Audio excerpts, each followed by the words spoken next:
नमस्कार दोस्तों, आप सभी का स्वागत है हमारे यूट्यूब चैनल बेटर नॉलेज में।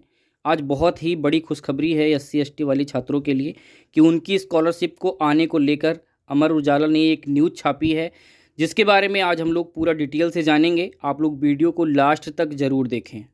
तो आइए वीडियो को शुरू करते हैं और हम लोग एक एक बात समझते हुए चलते हैं कि न्यूज़ में क्या क्या बताया गया है। तो आइए वीडियो को शुरू करते हैं। राजांश मिले तो 58,000 से ज़्यादा छात्रों को हो शुल्क भरपाई, ये हेडिंग है। आप अपनी स्क्रीन पर देख सकते हैं कि जो इन्होंने हेडिंग दी है वो ये लिखा है कि राजांश मिले तो 58,000 से ज़्यादा छात्रों को हो शुल्क भरपाई। देखिए, मुख्य हेडिंग में ही अमर उजाला का कहना है कि जो एससी एसटी वाले छात्र छात्राएं हैं जो स्कॉलरशिप से वंचित रह गए थे, उन्हीं की स्कॉलरशिप आने को लेकर यह बातचीत हो रही है। क्योंकि सत्र 2022-23 के और सभी वर्गों के बच्चों के छात्रवृत्ति आने को लेकर सभी डाटा बंद हैं। अब केवल स्कॉलरशिप जो आना है वो केवल एससी एसटी वालों का ही आना है, इसलिए आप लोग वीडियो को लास्ट तक ज़रूर देखिए। आइए हम सभी आगे न्यूज़पेपर में समझते हैं कि क्या लिखा है। प्रदेश में एससी एसटी के 58,313 छात्रों की शुल्क भरपाई राज्यांश के फेर में अटक गई है। इनका साफ साफ कहना है कि जो एससी एसटी वालों को राज्य सरकार का शेयर है, जो कि एससी एसटी वाले छात्रों को छात्रवृत्ति के रूप में 40% राज्य सरकार भुगतान करती है, उसके बाद ही केंद्र सरकार 60% सेंट्रल शेयर का स्कॉलरशिप का पैसा भुगतान करती है। आप सभी को पता ही है कि एससी एसटी छात्रों की छात्रवृत्ति 2 किस्तों में आती है। सबसे पहले राज्य सरकार अपना शेयर भेजकर फिर वो डाटा सेंट्रल गवर्नमेंट के पास भेजती है कि इस छात्र को राज्य सरकार का शेयर भुगतान किया जा चुका है, अब आप इनको सेंट्रल शेयर भी भुगतान करने की कृपा करें। तब जाके सेंट्रल शेयर का पैसा छात्र के खाते में भेजा जाता है। राज्य का शेयर भेजने के बाद जो डाटा केंद्र सरकार के पास भेजा जाता है, तो डाटा भेजने के 5 से 10 दिन के अंदर केंद्र सरकार का शेयर भी छात्र के खाते में भेज दिया जाता है। तो इन्होंने यही बताया है कि पहले छात्र को राज्य का शेयर तो दिया जाए, उसके बाद ही सेंट्रल का शेयर दिया जाता है। आगे इन्होंने लिखा है कि वर्ष 2022-23 में इन छात्रों को शिक्षण संस्थान की लापरवाही समेत कई कारणों से योजना का लाभ नहीं मिल सका। केंद्र सरकार ने छात्रों को राहत देने के लिए नए वित्त वर्ष में उनके आवेदन को नए सिरे से अग्रसारित करने की अनुमति दी थी। आप सभी को पता होना चाहिए कि अप्रैल में 17 अप्रैल से 19 अप्रैल तक यह कार्य किया गया था, पर वित्त विभाग ने अभी तक राज्यांश के भुगतान के लिए हरी झंडी नहीं दी है। पता नहीं किस चीज़ का इंतजार कर रहे हैं, अभी तक हरी झंडी नहीं दी है, जबकि सबके फॉर्म वेरीफाई हैं। फिलहाल यह बात पिछले वित्त वर्ष में तमाम एससी एसटी के छात्रों को शिक्षण संस्थानों के स्तर से डाटा फॉरवर्ड न करने, रिजल्ट देरी से घोषित होने, विश्वविद्यालय व मान्यता देने वाली एजेंसियों के सीटों की संख्या और छात्रों की प्रामाणिकता सत्यापित न करने से इस योजना का लाभ नहीं मिल पाया था। कई छात्रों का डाटा पीएफएमएस सॉफ्टवेयर पर पेंडिंग या गलत ढंग से रद्द होने से भी फंसा रहा। 31 मार्च तक भुगतान न होने पर इन छात्रों ने समाज कल्याण विभाग में शिकायत की। उच्च स्तर विचार विमर्श के बाद केंद्र सरकार ने संबंधित मंत्रालयों से बात की गई।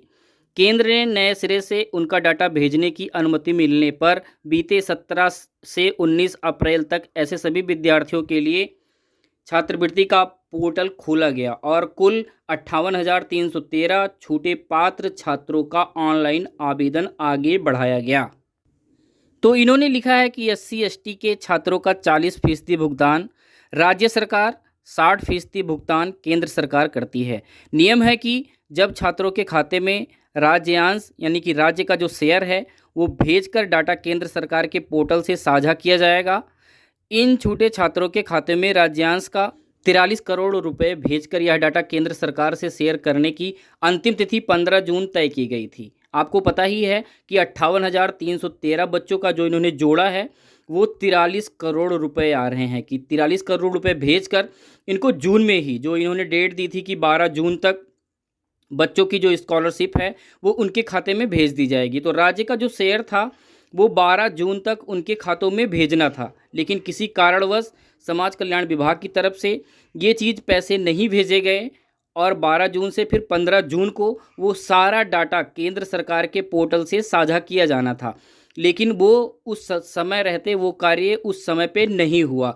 तो इन्होंने बताया है कि इस तरह से 15 जून तक तय की गई थी, लेकिन अब तक यह प्रक्रिया पूरी नहीं हुई है। अब देखिए कि अमर उजाला की तरफ से लोग गए और समाज कल्याण में विभाग में बातचीत की और उन्होंने उसी आधार पे ये न्यूज़ छापी है। तो आप लोग को ये भी जानना है कि समाज कल्याण विभाग का क्या कहना है, वो क्या कहते हैं इस बारे में कि अभी तक जो उन्होंने नोटिस भेजी थी कि 12 जून से 15 जून तक स्कॉलरशिप वितरित कर दी जाएगी, लेकिन वो कार्य समय से नहीं हुए। तब जब अमर उजाला की टीम ने इनसे बातचीत की तो इनका क्या कहना है, इनके बारे में भी आप लोग जानिए। इनका कहना है कि संबंधित फाइल फिलहाल वित्त विभाग के स्तर पर विचाराधीन है। जैसे ही 40% राज्यांश खाते में भेजा जाएगा, उसके एक हफ्ते के भीतर केंद्रांश भी खाते में आ जाएगा।